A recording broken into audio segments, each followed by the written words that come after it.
अस्सलाम वालेकुम, आप देख रहे हैं siyaasat.pk और मैं हूं शाहिद अकनवास। नाजरीन, आपको याद होगा कि चंद दिन कबल पार्लिमानी कमेटी बराए कौमी सलामती का एक इजलास हुआ था जिसमें सियासी और अस्करी क़यादत शरीक हुई थी। 4 घंटे जारी रहने वाली इस मीटिंग में पाकिस्तान के अंदरूनी और बैरूनी मामलात पर DGISPR लेफ्टिनेंट जनरल फैज़ हमीद ने ब्रीफिंग भी दी थी और काफ़ी सारे सवालात के तो खुद आर्मी चीफ जनरल कमर जवेद बाजवा ने जवाबात दिए थे। मारूफ सहाफ़ी जावेद चौधरी ने अपने हालिया कॉलम में इस ब्रीफिंग के दौरान होने वाले चंद दिलचस्प वाक़यात को बयान किया है।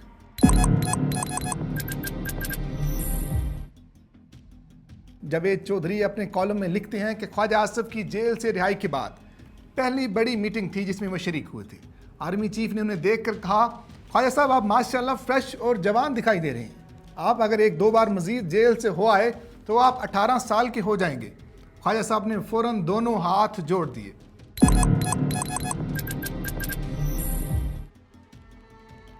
जावेद चौधरी मजीद लिखते हैं कि इस मीटिंग में चारों वज़रा आला भी शरीक थे, लेकिन वज़ीर आला बलूचिस्तान जाम कमाल के अलावा 3 वज़रा आला पूरी मीटिंग के दौरान खामोश रहे।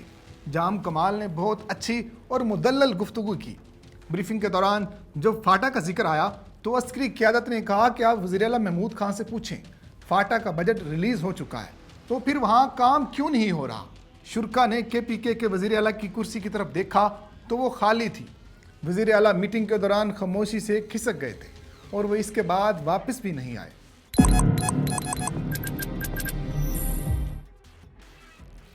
जावेद चौधरी लिखते हैं कि इस मीटिंग में सिंध पर भी बात हुई। इस ब्रीफिंग के दौरान अस्करी हुकाम की जानिब से बताया गया कि कराची में तालिबान के लवाहिकीन और दोस्तों ने $250 मिलियन की सरमायाकारी कर रखी है। वज़ीर आला सिंध इस हकीकत से वाकिफ़ हैं, लेकिन ये कार्रवाई नहीं कर रहे। तमाम शुरका ने सैयद मुराद अली शाह की तरफ देखा, वो भी खामोश रहे।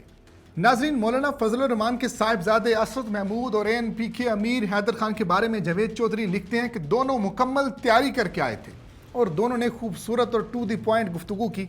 असद महमूद का मौक़िफ़ PDM से बिल्कुल मुख्तलिफ था। उन्होंने फ़ौज के किरदार को न सिर्फ सराहा बल्कि ये भी कहा कि हमारी नज़र में कोई गुड और बैड नहीं है, आप मुल्क को सामने रख कर पॉलिसी बनाएं।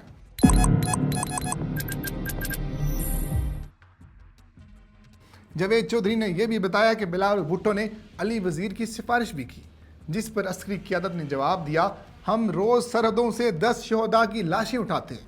आप बेशक हमें गाली दें, हम बर्दाश्त करना सीख गए हैं, लेकिन कोई फ़ौज को गाली दे हम बर्दाश्त नहीं कर सकते।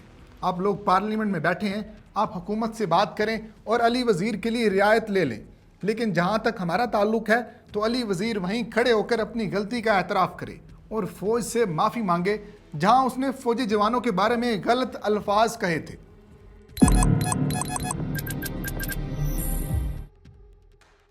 जावेद चौधरी मजीद लिखते हैं कि मोहसिन दावर ने 1 घंटा तकरीर की।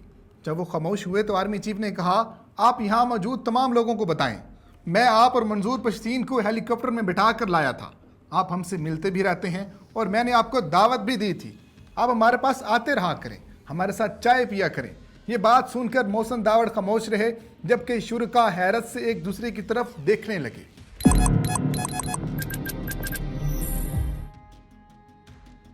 जावेद चौधरी लिखते हैं कि अस्करी क़यादत की तरफ से अफगानिस्तान की सूरत हाल भी बताई गई और उसके बाद सियासी लीडर से कहा गया कि आप हमें गाइड करें, आप पॉलिसी बनाएं, हमें इस सूरत हाल में क्या करना चाहिए।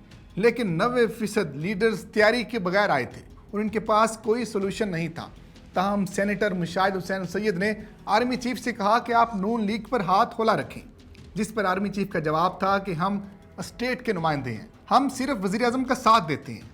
हम मियाँ नवाज शरीफ के अहकामात भी मानते थे और शायद खकान अब्बासी के भी, और आज इमरान खान वज़ीर आज़म हैं, हम इनके साथ हैं।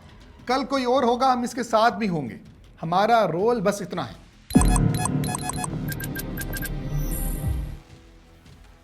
अपने कॉलम के इख्तिताम पर जावेद चौधरी लिखते हैं कि मुझे इस मीटिंग में मौजूद एक खातून मेंबर ने बताया, मैं जर्नल्स की तैयारी और होमवर्क पर हैरान रह गई, जबकि हमारी सारी सियासी लीडरशिप बेरब्त और बेमायने गुफ्तगू करती रही।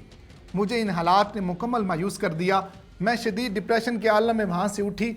मैंने उनसे अर्ज़ किया कि हमारा यही अलमिया है, हमारे जर्नल्स हमारे लीडर से ज़्यादा पढ़ते और ज़्यादा सोचते हैं। अभी तक के लिए इतना ही। अपने मेज़बान शाहिद अकनवास को इजाज़त दीजिए। अल्लाह निगहबान।